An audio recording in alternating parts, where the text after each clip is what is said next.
Hi, it's Damani Short here. In our last episode, we talked about a common pain point, companies who don't have a clear technology roadmap that integrates into the heart of the strategy or the KPIs of the business. Today, we'd like to build on that. We'll really kind of talk about three aspects of this topic. First, why and when it's most important. Second, what are some of the common pitfalls? And then last, what are some of the keys to successfully developing a road mapping capability?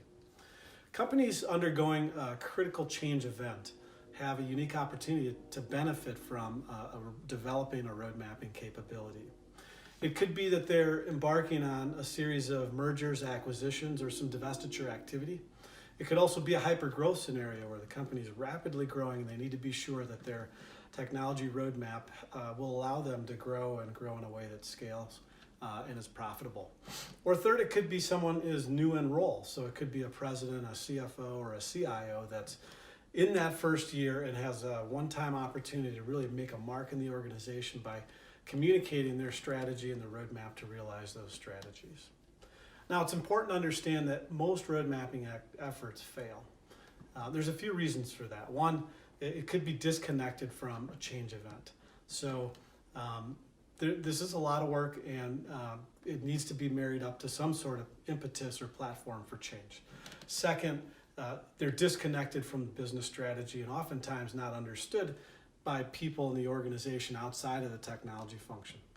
Third, it could be that it's a one-off event, so they do it once instead of iterating on it and having it become incorporated into the company's operating cadence. So how do we ensure we avoid those traps and successfully develop a road mapping capability? First, the business vision and strategy really needs to drive the roadmap. And that comes to the second point. We always recommend including the C-suite and their key leaders in the development of the technology roadmap as well as the ongoing management of that.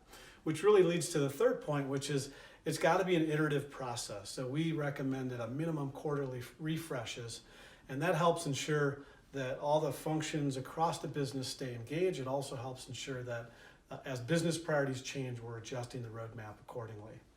And then the last point is the communication. This is a lot of information that gets amassed. It needs to be very thoughtful and match the audience. So think about differing needs, from the board versus the executive team versus maybe the rank and file in a company. So that's it for today's episode.